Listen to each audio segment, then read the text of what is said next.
Damian Graves, welcome to Nightbreed. How's it going? Doing great, man. How are you? Yeah, good. So it's bright and early in Dallas, Texas, yeah? Still dark and early, but yes. Yeah, well, hey, there you go. um, so your website says that you've been involved in bands and music since the age of 10. What kind of music were you doing when you were that young?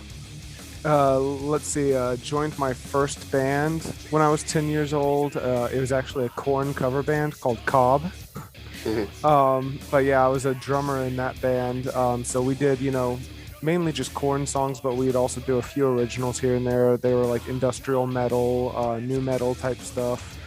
So that's basically what I was in when I first started doing music. Yeah, cool. Okay. So then, yeah, now you're doing Damien Graves. You put out Under the Covers album. What inspired that idea? The last band I was in, Divided We Fall, we split kind of unceremoniously in, I believe, December of 2016. And I went a few years outside the music scene, just focusing on, a normal 9 to 5 job and all that stuff. And around 2017, I just for fun started recording some covers of me, not really planned on it going anywhere, but I realized how much I missed being in music. And I was just like, you know what? I want to come back. I don't care how, I just want to come back. And I was like, well, I got these covers here. Let's start there.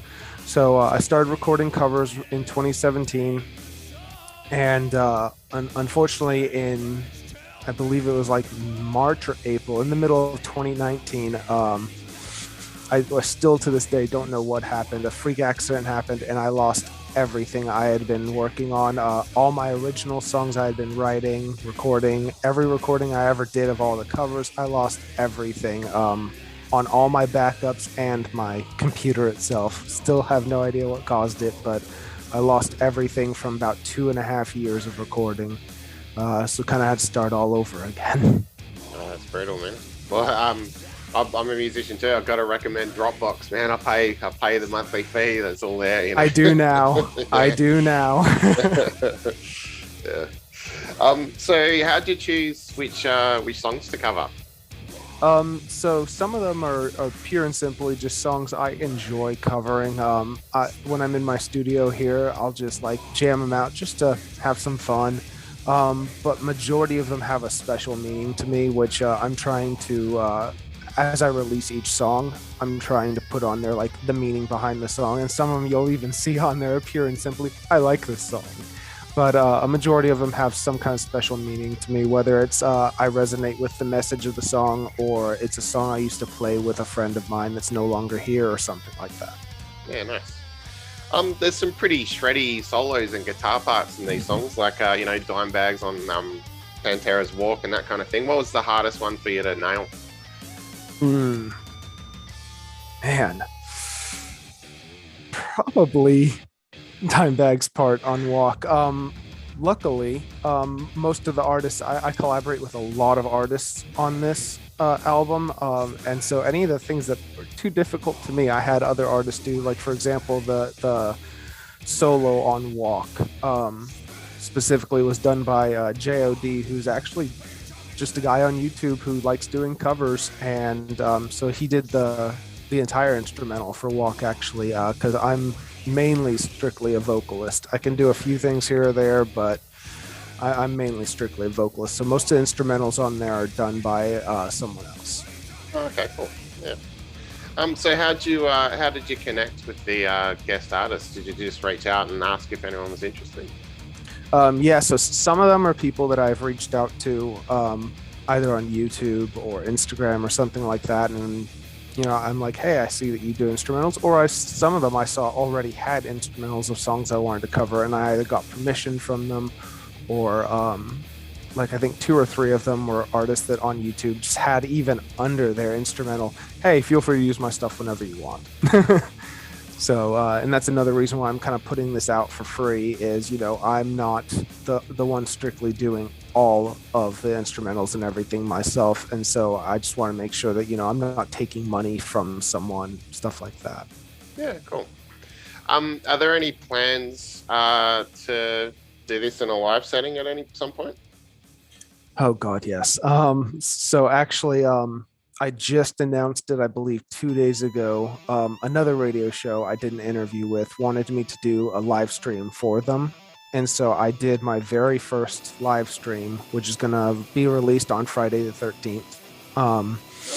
But granted, it's not the same as playing a live show. Man, I missed that. But it was very both challenging and in a way it was still a live show. So we recorded that. It's going to be released, like I said, Friday the 13th. But yeah, there's definitely plans to come back and start playing some shows here soon, hopefully. Cool. What's the metal scene like in Dallas, Texas? Like, are there opportunities to put shows on? Pandemic permitting, of course. So concerts just maybe a few weeks ago, about a month ago or so, started happening again. In fact, I just went back to my first live concert about 2 weeks ago. So things are definitely starting to come back. The smaller venues, apparently, I didn't even know this, shows how connected I was. Apparently, they've been back. They've been playing shows for a few months. But like the big venues are just now starting to come back. Cool. So what do you have planned next for Damien Graves? You've been putting the covers out. Are you writing or anything? What's the plan? So yeah, I'm actually working on my first, well, not my first original songs, obviously, but my first original songs for this solo project. I'm doing one song right now that I'm pretty excited about. But I have a few originals lined up that I'm going to start recording here soon and hopefully put out. I'm actually working on the next covers album because this one only has, I think, like 2 or 3 songs left to release. And after that, it's like I need to start working on part 2. I'm going to start doing some live streams as well because I had a lot of fun doing the live stream for the radio show. So I might be doing like mini ones. I won't do full ones like I did for the radio show because that was like a full-on concert here in my studio. So I might do like a 2 or 3 song live streams. I'm going to try and work on getting some actual music videos put out and then go from there. Cool. When you're writing your own stuff, would that be like a collaboration thing as well with other musicians? Yes and no. For the originals, I really don't know yet. This is going to be my first venture into my originals for my solo project. So far, musically, like instrumentally, yes. Excuse me. Yes, I am still collaborating with others. When it comes to lyrics, though, it's basically the brunt is all on me. Yeah, cool. Oh, nice one, man. Awesome. Well, look, Damien Graves, thanks heaps for your time. Thanks for getting up at the crack of before dawn to talk to me. And look forward to hearing what comes next, man. Cheers. Absolutely, man. Thank you so much.